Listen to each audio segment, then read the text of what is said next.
J'ai eu la chance de me relancer sur YouTube à une période hyper stimulante pour tout journaliste en devenir, en pleine période présidentielle. Ces dernières semaines, j'ai donc suivi la campagne avec attention jusqu'à l'annonce des résultats finaux, le 24 avril à 20h. En voyant le visage d'Emmanuel Macron apparaître, c'est vrai que je n'ai pas été particulièrement surpris. Les sondages le donnaient quasiment toujours vainqueur, même de peu face à Marine Le Pen. Je n'ai pas non plus été très étonné, malheureusement, de la progression de l'extrême droite en France, qui était annoncée par à peu près tous les experts et tous les sondages. On va pas se le cacher, cette élection 2022, c'était plus ou moins un remake de celle de 2017. 7 des 12 candidats qui ont participé étaient déjà dans l'arène il y a 5 ans et on a carrément eu droit au même duel final et au même vainqueur. Non, ce qui m'a surpris en revanche, ce sont les chiffres de ces résultats du premier tour. Ce 10 avril 2022, à 20h01, on avait organisé une soirée avec des copains où chacun avait fait ses pronostics sur les scores des différents candidats. Mais personne n'avait vu venir le si faible résultat de Valérie Pécresse qui avait été annoncé quelques mois plus tôt comme la candidate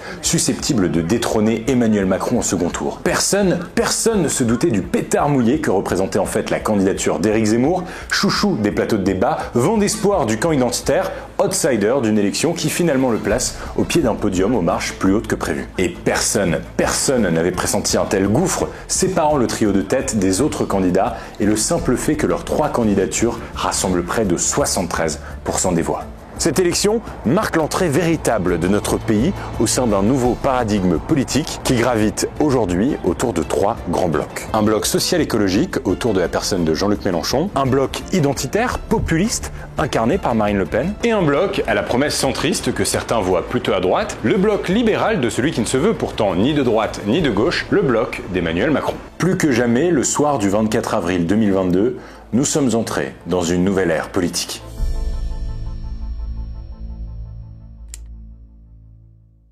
Je pense que mon tout premier souvenir d'une élection présidentielle remonte en 2007, quand on se demandait tous à la récré et dans les couloirs de l'école « T'es plutôt Ségo ou Sarko ?» Dans notre tête d'enfant, on avait déjà très bien intégré que la politique française opposait 2 camps politiques historiques, la droite et la gauche. Mais aujourd'hui, cette opposition binaire est devenue presque ringarde. En 2017, Emmanuel Macron avait surpris en se présentant comme un candidat ni de droite ni de gauche. J'ai mis du temps, j'ai réfléchi, j'ai consulté.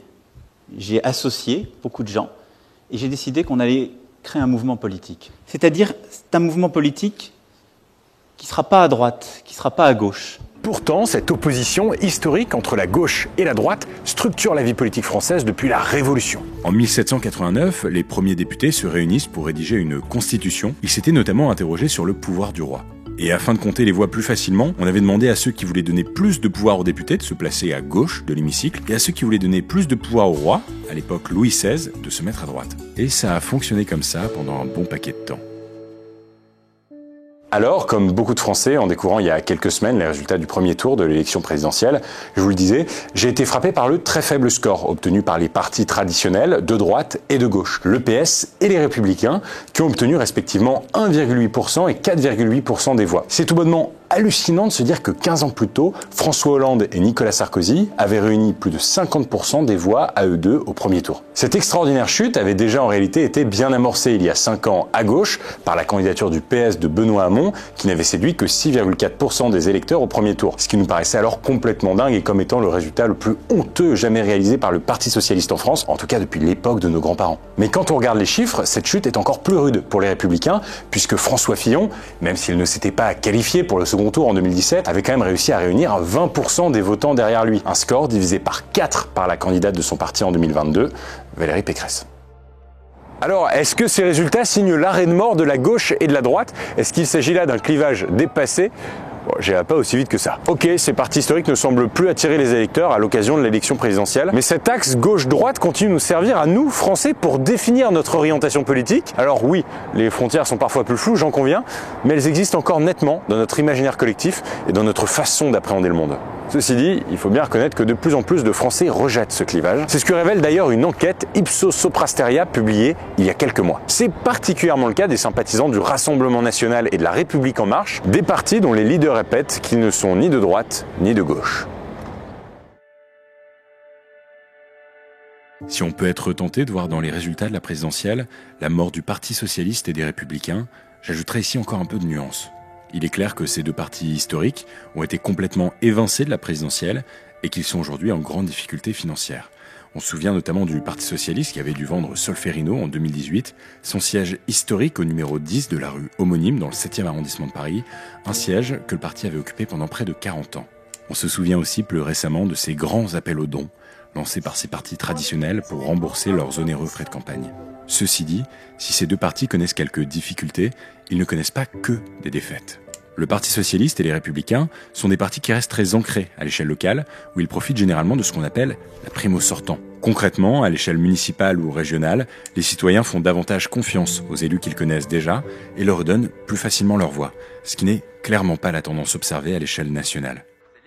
Mais alors, comment expliquer ce passage d'un système politique bipolaire à un système politique à trois têtes à l'échelle nationale, où l'on trouve un bloc écolo-social, un bloc identitaire et un bloc libéral? Déjà, il semblerait que les trois candidats arrivés en tête aient tous plus ou moins bénéficié du vote utile. C'est particulièrement le cas pour le peuple de gauche, marqué par les élections de 2002 et 2017.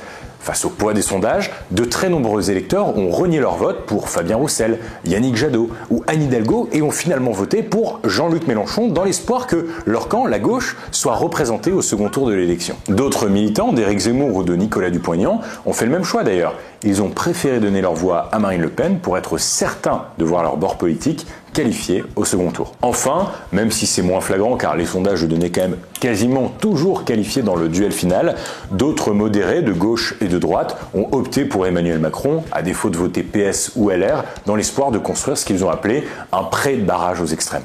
Néanmoins, l'argument du vote utile n'est pas suffisant pour expliquer la fin de l'opposition des partis historiques au second tour. En réalité, on assiste depuis quelques années à une plus grande mobilité électorale, les Français étant de moins en moins attachés aux partis. On le voit notamment à travers le phénomène de désaffiliation partisane qui consiste très simplement en une baisse quasi constante du nombre d'adhérents aux partis traditionnels. Résultat, le vote des Français peut davantage varier d'une élection à l'autre. D'ailleurs, de plus en plus de nos concitoyens peuvent choisir leur candidat une fois dans l'isoloir ou même parfois voter à droite et la fois d'après à gauche. Et je dois bien avouer que, pour moi aussi, jeune votant de cette génération apartisane, au paysage politique éclaté, mon vote perso n'est pas allé pour un parti mais davantage pour un projet, si ce n'est pour le candidat lui-même en vérité. Et je crois que beaucoup de jeunes peuvent se retrouver dans mon discours. D'ailleurs, selon une récente étude réalisée par l'Institut Montaigne, 64% des jeunes montrent des signes de désaffiliation politique, en ne se sentant proches d'aucun parti. Les nouvelles générations, en fait, se sentent davantage proches de certaines causes politiques. Je pense par exemple à l'écologie, l'égalité femmes-hommes, la défense des droits LGBT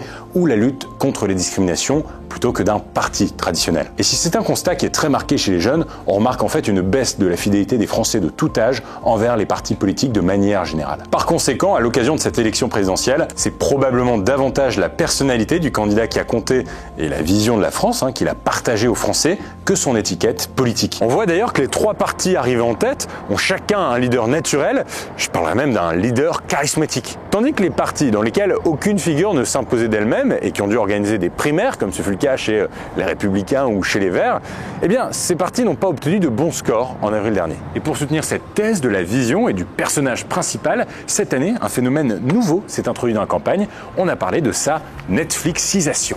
En gros, on a comparé la campagne présidentielle que l'on vient de vivre à une série Netflix dans laquelle certains candidats se seraient démarqués en proposant leur propre vision de la France, en allant même jusqu'à se mettre en scène. On se souvient notamment de la vidéo d'annonce de candidature d'Éric Zemmour qui était hyper storytellée, reprenant l'appel du 18 juin du général de Gaulle, ou carrément de la mini-série Le Candidat, avec pour personnage principal nul autre que Emmanuel Macron.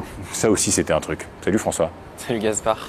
Écoute, si j'avais envie de prendre cette petite tasse de thé avec toi, on est très mondain, je le trouve très mondain avec le petit. Et comment c'est parce que tu es communicant. Et en plus de ça, tu tweets beaucoup quand même. Tu es un espèce de nerd sur Twitter de la Compol, on peut dire ça? C'est vrai, ouais.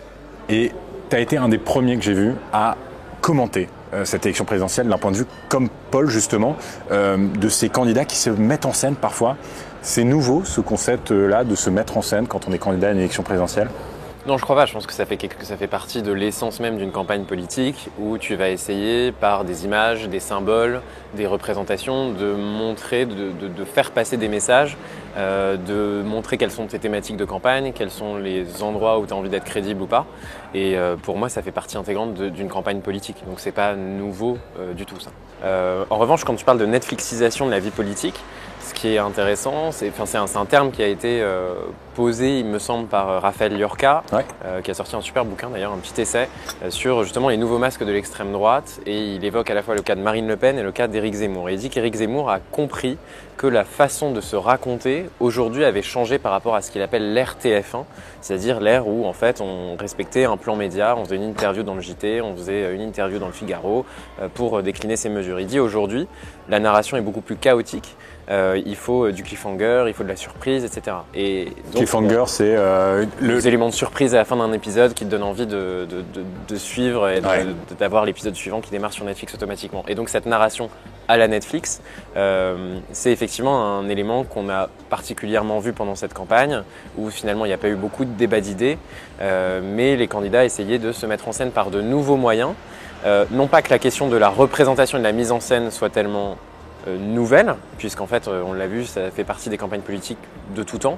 En revanche, ce qui a changé, c'est que un certain nombre de candidats se mettent à produire notamment leur propre format, au-delà même du fait de se définir eux-mêmes un personnage, d'essayer d'avoir, comme on disait, des effets de surprise. Ils vont se mettre à produire des formats vidéo qui reprennent un peu le registre de la série. C'est le cas d'Emmanuel Macron avec sa série Le Candidat. Le Candidat, typiquement, c'est complètement ça. C'est totalement ça.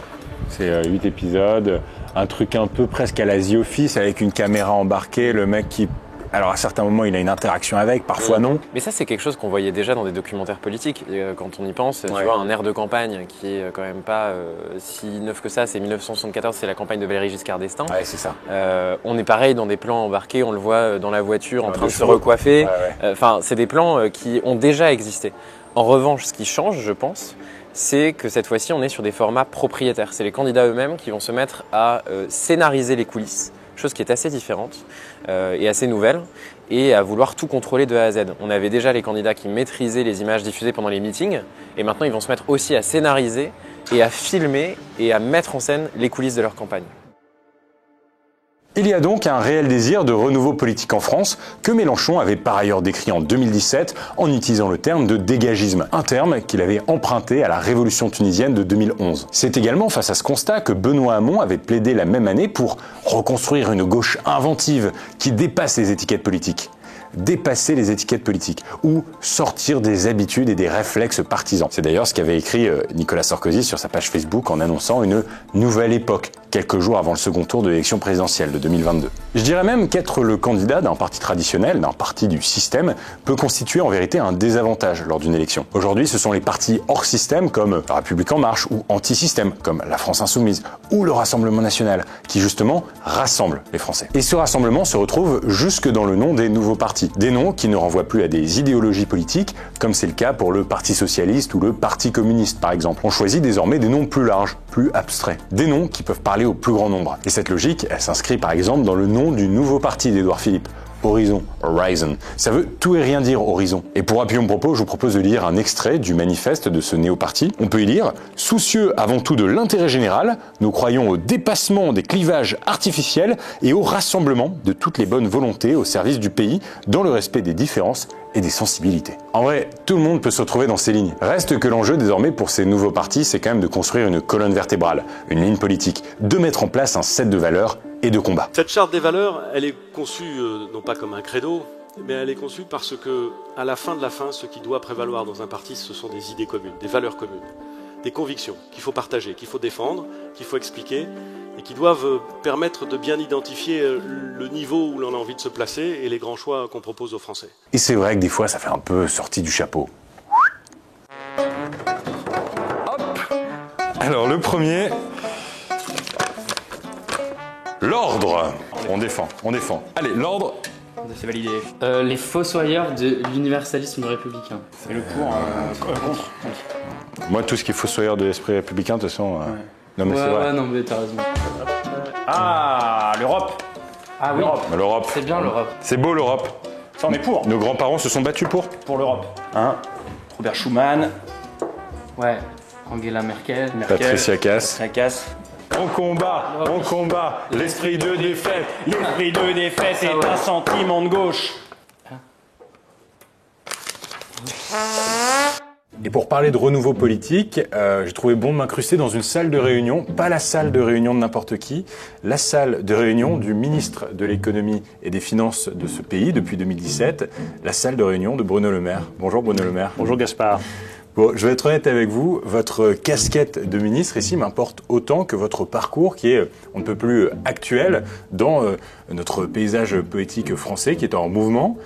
Pour rappel, pour les plus jeunes qui nous regardent, en 2016, vous êtes candidat à la primaire de la droite. 3 ans auparavant, vous briguez la présidence de l'UMP. Alors encore une fois, pour les plus jeunes qui nous regardent, ça c'est l'ancêtre des Républicains. Et vous êtes pourtant aujourd'hui dans un gouvernement qui ne se veut ni de droite ni de gauche, dirigeant ainsi le pays aux côtés d'un homme qui est élu président de la République et dont le parti, au moment de sa première investiture, n'a pas 13 mois. Comment fait-on, Bruno Le Maire, dans un cas comme ça, pour garder un cap politique, un cap d'idées ? C'est exactement ce que vous dites, il faut garder ses idées, ses convictions. Donc, vous l'avez rappelé, moi j'étais candidat à la présidence de l'UMP face à Nicolas Sarkozy. J'étais un homme de droite et revendiqué comme tel. J'ai été ensuite candidat à la primaire et j'ai porté un certain nombre d'idées. Le renouvellement des pratiques démocratiques, le soutien aux entreprises, la valorisation du travail. Et puis voilà, je me suis planté, tout le monde le sait, et même planté dans les grandes largeurs. Et à partir de là, je me suis dit, qui va défendre le mieux ces idées ? Et je pense qu'il faudra l'humilité de reconnaître à ce moment-là que Emmanuel Macron, on était en 2017, était celui qui portait le mieux ces idées-là. Lui aussi défendait le renouvellement des pratiques politiques, il disait qu'il fallait du renouveau. On était très proche sur la défense des entreprises, sur la valorisation du travail. Alors bien sûr, il y avait des différences sur un point ou sur un autre, tout n'était pas parfaitement identique, mais sur le plan des idées, sur le plan des convictions, dans le fond, on était très proches. Je me suis dit, voilà, je vais soutenir celui dont je suis le plus proche. Je ne vais pas regarder s'il est de droite, s'il est de gauche. C'est des idées qui me paraissent bonnes pour le pays, donc je le soutiens. Vous dites j'étais un homme de droite. Aujourd'hui, vous êtes encarté dans la majorité présidentielle, dans le parti de la majorité présidentielle. Vous considérez encore de droite, de gauche ? Comment vous vous situez là-dedans ? Libéral ? Moi, je ne me définirais pas comme un homme de droite ou comme un homme de gauche. J'ai une culture de droite, on va dire. Mais je crois beaucoup à cette idée qu'a portée Emmanuel Macron de dépasser la droite et la gauche. Dans le fond, quand je prends une décision ici, je ne me dis jamais est-ce que c'est de droite ou est-ce que c'est de gauche. Dans le cadre de cette vidéo, on s'est intéressé aux résultats de cette élection présidentielle. Déjà, quel regard vous portez sur votre ancienne famille politique qui divise par 4 son score Ça, c'est ce qui se passe quand on ne sait pas où on habite. Voilà, c'est tout. Je ne peux pas vous le dire plus simplement. Ça manquait de direction. Oui, quand on ne sait pas où on habite. Moi, je veux bien passer une campagne présidentielle complète à critiquer Emmanuel Macron, alors que la plupart des idées que défend Emmanuel Macron, les Républicains ont pu se retrouver dedans, les gens se disent c'est pas honnête. Et quand vous n'êtes pas honnête, on ne vote pas pour vous. Vous y croyez, vous, à ce bloc identitaire, bloc libéral, bloc écolo-social qui va structurer cette vie politique et à partir de maintenant, ça y est, on est passé définitivement dans un monde à 3 têtes ? Oui, j'y crois. La politique, et c'est ça que j'adore la politique, c'est vivant, ça bouge. C'est pas un corps mort, c'est pas un fossile posé là qui ne bougerait pas. Donc je pense que la droite et la gauche, c'est une structuration qui est obsolète. Tant mieux, c'est la preuve que la vie politique française se renouvelle. Mais il y a en réalité un 4e pôle, une 4e maison politique bien réelle dans ce nouveau monde. Je parle ici, bien sûr, du camp des abstentionnistes et de ceux qui votent blanc. Pour le second tour de l'élection présidentielle 2022, 28% des électeurs ne sont pas allés voter. C'est le plus haut niveau jamais enregistré à un second tour d'une présidentielle depuis 1969. Pour certains, il y a le sentiment que l'élection est déjà jouée d'avance, que l'issue est terriblement prévisible. Alors, pour lutter contre l'abstention, chacun y va de sa petite analyse. Certains estiment qu'il faudrait rendre le vote obligatoire, d'autres pensent qu'il faudrait autoriser le vote électronique à distance. Et ce sont des pistes intéressantes qui pourraient faire l'objet d'une autre vidéo, c'est sûr, mais je pense surtout qu'il est très important ici de ne pas interpréter l'abstention uniquement comme un acte de fainéantise ou de flemme du dimanche matin. Pendant longtemps, dans nos démocraties, voter était perçu comme étant un droit, mais surtout comme étant un devoir. Et aujourd'hui, il semblerait que cette notion du devoir d'aller voter ne soit plus partagée de toutes et de tous et que de plus en plus de Français, mais aussi de citoyens dans le monde, souhaitent utiliser justement leur droit de ne pas aller voter lorsque aucun candidat ne les convainc. Ainsi, l'abstention et le vote blanc peuvent être un choix réfléchi et contestataire, un moyen de montrer son ras-le-bol de l'offre politique actuelle. Lorsqu'un citoyen s'abstient d'aller aller voter, il n'est pas forcément désintéressé par la politique. Il peut vouloir que son choix de ne pas aller voter soit entendu comme tel, comme un acte de protestation. Quand on voit que 41% des 18-24 ans ne sont pas allés voter au second tour de l'élection présidentielle, on peut y voir une sorte de défiance vis-à-vis des politiques qui ne parlent tout simplement pas, ou en tout cas pas assez, des causes qui les touchent. Je pense par exemple à l'écologie. On l'a d'ailleurs bien vu pendant le débat de l'entre-deux tours, sur 3 heures d'échange, seule une vingtaine de minutes y étaient consacrées. Et encore, comme le souligne très justement la jeune activiste Camille Etienne, Emmanuel Macron et Marine Le Pen ont seulement débattu sur le sujet de l'énergie et du nucléaire. Pas un mot sur l'agriculture durable, pas un mot sur la protection de la biodiversité. Une partie de plus en plus importante de la jeunesse préfère s'engager, se mobiliser pour des causes qui lui tiennent à cœur, en signant des pétitions ou en manifestant dans l'espoir que les choses bougent plus vite que lorsqu'on attend que les politiques s'emparent d'un sujet qui nous touche. Et si l'abstention gagne de plus en plus de terrain lors de l'élection présidentielle, elle est encore plus flagrante pour les autres scrutins. C'est notamment le cas des élections législatives. Aux législatives de 2017, plus d'un électeur sur 2 ne s'est pas déplacé pour aller voter. Et ce score est en hausse depuis que le président n'exerce plus un septennat, mais un quinquennat, ce qui est le cas depuis 2002. En faisant passer le mandat du président de la République de 7 à 5 ans, les élections législatives ont été contraintes de suivre de seulement quelques semaines la date du vote de l'élection présidentielle. Et ça, c'était pas le cas avant. La durée du mandat du président est devenue la même que celle des députés, sans qu'on songe à replacer ces élections législatives à la mi-mandat. Alors forcément, avec cette réforme du calendrier électoral, il y a généralement moins de suspense. On commence à connaître la musique depuis 2002. Au printemps, on vote pour le président. À l'été, on vote pour les députés. Et il y a de fortes chances pour que sa majorité séduise encore dans les semaines qui suivent. Et donc, que ces députés élus soient issus majoritairement de la famille politique présidentielle. Dans le temps, les élections législatives permettaient plus facilement d'imposer un contrôle pendant le mandat du chef de l'État, puisqu'elles avaient lieu régulièrement au milieu du septennat. Et quand le peuple n'était pas content, il avait sa punition. Il ne donnait pas au chef de l'État sa majorité à l'Assemblée nationale. Sans majorité à l'Assemblée, le président se voit imposer un premier ou une première ministre de l'opposition. On parle alors de cohabitation. Bon, je crois qu'on a assez parlé de théorie. Revenons-en aux législatives de cette année qui arrivent à grands pas. Depuis que les présidents sont élus pour un quinquennat, donc depuis 2002, ils ont toujours remporté la majorité aux législatives. Tout juste élus, ils profitent de ce qu'on appelle l'effet lune de miel. En gros, les électeurs se disent, bon, après tout, autant laisser sa chance au nouveau président en élisant les autres membres de sa famille politique à l'Assemblée. Mais le truc, c'est que pour la première fois depuis l'introduction du quinquennat en France, notre président de la République a été élu pour un second mandat. C'était pas le cas pour Chirac, qui a introduit la mode du quinquennat après un premier septennat. Sarkozy ne s'est pas fait réélire et Hollande ne s'est tout simplement pas représenté.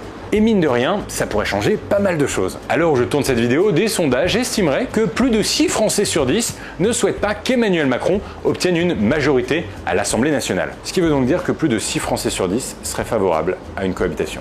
Je vous le disais, on parle de cohabitation lorsque le président et son premier ministre sont opposés politiquement. Pour rappel, le premier ministre, nommé par le président de la République, doit être issu de la majorité aux législatives. Donc concrètement, si cette majorité n'est pas sa majorité, il se retrouve contraint de choisir un premier ministre qui ne partage pas certaines de ses convictions, voire la plupart. Depuis le début de la Ve République, je vous le disais, il y a eu 3 situations de cohabitation. Une première, de 1986 à 1988, lorsque Jacques Chirac était premier ministre de François Mitterrand. Une deuxième, de 93 à 95, où cette fois-ci, toujours sous Mitterrand, c'est Édouard Balladur qui siégeait à Matignon. D'ailleurs, pour la petite histoire, ça devait être Jacques Chirac, en tant que chef du RPR à l'époque, mais il a cédé sa place à son ami de 20 ans pour préparer la prochaine élection présidentielle.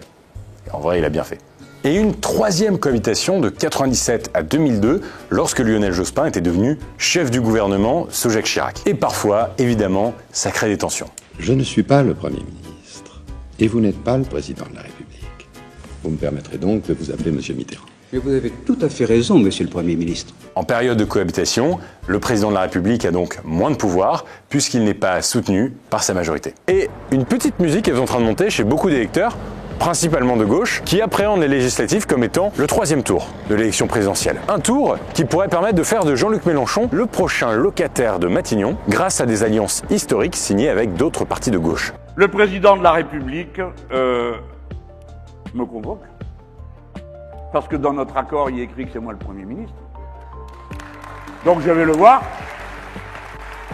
et je lui dis, bon, d'accord, c'est ce qu'on avait prévu. Ces élections législatives pourraient donc marquer une nouvelle union de la gauche, NUP, un peu comme celle qu'on avait connue en 71 au moment du congrès d'Épinay, qui avait permis la renaissance du Parti socialiste en réunissant plusieurs gauches éclatées autour de la personne de François Mitterrand, futur président de la République. Jean-Luc Mélenchon à Matignon, c'est un vrai risque pour vous. Est-ce que vous y croyez? C'est un fantasme, une réalité, juste un coup d'éclat pour essayer de réunir la gauche derrière lui? Non, c'est un coup d'éclat. Mais dans le fond, c'est un coup d'éclat qui fait pchit. D'accord. C'est-à-dire qu'il y a 3 semaines, les gens se disent « Ah tiens, c'est marrant, Mélenchon, Premier ministre », et puis on s'aperçoit que, dans le fond, ça ne volera pas. Je ne pense pas que ce soit souhaitable pour la France. En même temps, entre nous, l'inverse m'aurait étonné de la part du numéro 2 du nouveau gouvernement Borne. Alors que les observateurs politiques se résumaient jadis à une poignée de chaînes télé, de radios, de journaux, de grands groupes médias en somme, Internet a vu naître dans cette campagne présidentielle de nouveaux médias, de nouvelles manières de couvrir l'info et la politique de notre pays. Et de mon côté, j'ai adoré couvrir cette campagne avec mon équipe.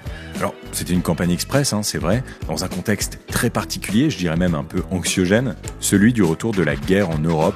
Emmanuel Macron, plus jeune président français jamais élu, devient le premier président de la République à être réélu depuis Jacques Chirac. L'extrême droite, le camp identitaire, sort d'une élection qui ne l'aura jamais vu aussi haut dans les urnes.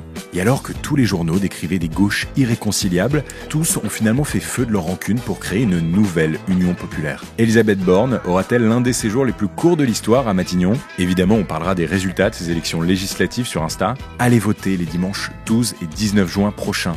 C'est important. En attendant, pas de doute, nous sommes bel et bien entrés dans une nouvelle ère politique.